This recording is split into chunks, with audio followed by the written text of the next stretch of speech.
So hello everyone, welcome another video. और आज हम बात करने वाले हैं प्रोकैरियोटिक सेल की।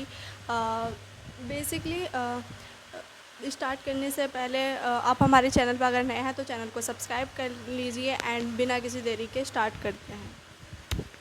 तो सेल उसे कहते हैं, देखो, basic unit of life cell कहलाती है, यानी कि जीवन की इकाई को ही सेल कहते हैं। और ये दो प्रकार की होती हैं, यूकैरियोटिक और प्रोकैरियोटिक। ठीक है, तो आज हम प्रोकैरियोटिक सेल के बारे में बात करने वाले हैं। प्रोकैरियोटिक सेल उनको कहते हैं जो आदिम यानी पुराने ज़माने से हैं, उनको हम प्रोकैरियोटिक सेल कहते हैं। और यूकैरियोटिक सेल उन्हें कहते हैं जो अभी अभी बनी है। तो नाम में ही इसके प्रो आ रहा है, प्रोकैरियोटिक सेल जो पुरानी है, सबसे आदिम और सरल प्रकार की कोशिका। इसमें झिल्ली युक्त केंद्रक नहीं होता। देखो, प्रोकैरियोटिक सेल में झिल्ली युक्त केंद्रक नहीं होता, मतलब इसमें प्रॉपर केंद्रक नहीं होता। केंद्रक के रूप में इसमें केंद्रकाभ होता है, जो नग्न आनुवंशिक पदार्थ भी कहते हैं, जो जीव द्रव्य में तैरता रहता है, पाया जाता है। इसमें केंद्रकाभ पाया जाता है, झिल्ली युक्त कोशिकांग नहीं पाए जाते। इसकी मुख्य संरचनाएं निम्न हैं। इसमें कोई भी झिल्ली युक्त कोशिकांग नहीं पाए जाते। बेसिकली सिर्फ एक राइबोसोम है जो यूकैरियोटिक में भी पाया जाता है, उसमें झिल्ली नहीं होती है। लेकिन राइबोसोम को छोड़ के कोई भी ऐसी संरचना नहीं है यूकैरियोटिक में जो झिल्ली आबद्ध ना हो। लेकिन प्रोकैरियोटिक में कोई भी झिल्ली आबद्ध नहीं होगी। सबसे पहले देखो, प्रोकैरियोटिक सेल 3 आवरण से मिलकर बनती है, और तीनों आवरण का कार्य अलग अलग होते हैं, लेकिन तीनों मिलकर कार्य एक ही करती हैं, कोशिका को सुरक्षा प्रदान करती हैं। लेकिन सबसे पहले इसकी पहली परत होती है जिसे हम ग्लाइकोकैलिक्स कहते हैं। सेकेंड परत होती है जिसे हम कोशिका भित्ति यानी कि सेल वॉल कहते हैं। एंड थर्ड लास्ट में होती है सेल मेम्ब्रेन यानी कि कोशिका झिल्ली। 3 परत होती हैं जो मिलकर सुरक्षा देती हैं। ठीक है, लेकिन वैसे तो आपके बोर्ड एग्ज़ाम या फिर आप जो भी पढ़ रहे हैं उसके हिसाब से बहुत है। लेकिन ग्लाइकोकैलिक्स के भी 2 परत होती हैं। एक मोटी होती है जिसे हम कैप्सूल कहते हैं, और एक पतली होती है जिसे हम स्लाइम लेयर कहते हैं। वैसे मैं लिख सकती हूँ यहाँ पे,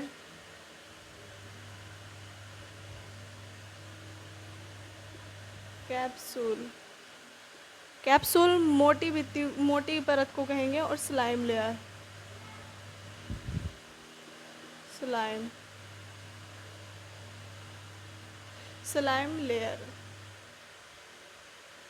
हिंदी में ही लिख दिया मैंने। ओके, न्यूक्लियोइड्स, इसके पहले आनुवंशिक पदार्थ की यानी न्यूक्लियोइड डीएनए के बारे में पढ़ेंगे। सेल के बीच में पाया जाता है बिना झिल्ली के आनुवंशिक पदार्थ, बिना झिल्ली के पाया जाता है। और ये जीव द्रव्य में बिना झिल्ली के इसे नग्न आनुवंशिक पदार्थ, न्यूक्लियोइड, केंद्रकाभ, मतलब केंद्रक नहीं है। केंद्रक उसको बोलते हैं जो प्रॉपर झिल्ली आबद्ध होता है। बिना झिल्ली आबद्ध के जो जीव द्रव्य में पड़ा रहता है उसे हम केंद्रकाभ कहते हैं। अब राइबोसोम, ये 70 प्रकार का होता है प्रोकैरियोटिक में, और यूकैरियोटिक में हमारे 70 टू 80 का होता है यूकैरियोटिक में। वहीं हमारे पास प्रोकैरियोटिक में 70 का होता है। और ये जो एस है ना यहाँ पे, ये एस स्वेडबर्ग इकाई है, याद रखेंगे हम इसे। ये एस स्वेडबर्ग इकाई है, कोई यूनिट नहीं है। वैसे ये 2 इकाइयों से मिलकर बनती है। 30 छोटी इकाई होती है और 50 इसकी बड़ी इकाई होती है। अब तुम बोलोगे ये तो 80 हो गया, तो देखो ऐसे मिला के हम मिला के नहीं बनाते हैं इनके, मतलब ऐसा समझ सकते हो कि जितना इन दोनों को मिलाने में जो ग्रेविटी वर्क करती है वो 70 प्रकार की होती है। ठीक है, ओके। और ये प्रोटीन संश्लेषण में भाग लेता है। 70 प्रकार का राइबोसोम प्रेजेंट होता है जो प्रोटीन संश्लेषण में भाग लेता है। वहीं आते हैं फ्लैजला कोशिका को चलने में मदद करता है और कोशिका को चलने में सहायता करता है। आई होप आपको यहाँ तक समझ में आ गया, और डायग्राम से और समझ लेते हैं इसको अच्छे से।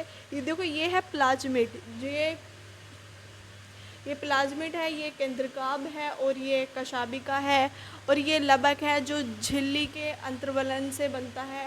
और कुछ प्रोकैरियोटिक को सांस लेने में भी सहायता करता है। ये वहीं है मीजोजोम है, कोशिका भित्ति निर्माण, और डीएनए संश्लेषण श्वसन में, अभी इसके हम और डिटेल से पढ़ेंगे। ये है आरएनए और ये है राइबोसोम, सेल वॉल, ग्लाइकोकैलिक्स और cell membrane. Okay, I hope आप इसका स्क्रीनशॉट ले लोगे। मैं साइड हट जाती हूँ।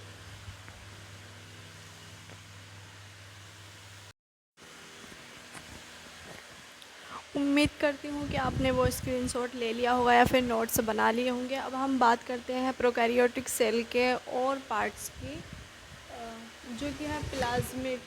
प्लाज्मिड देखो, जीवाणु में कुछ जीवाणु में मुख्य डीएनए यानी जीनोमिक डीएनए के अतिरिक्त एक और डीएनए पाया जाता है जिसे हम प्लाज्मिड कहते हैं। ये आकार में जो डीएनए होता है, मुख्य डीएनए होता है, उससे छोटा होता है, लेकिन ये द्विरज्जुक और अर्धस्वायत्त होता है। तो कुछ जीवाणुओं में मुख्य डीएनए जीनोमिक डीएनए के अतिरिक्त एक और डीएनए पाया जाता है जिसे हम प्लाज्मिड कहते हैं। मुख्य डीएनए से छोटा होता है, बलयाकार होता है, द्विरज्जुक होता है, अर्धस्वायत्त होता है।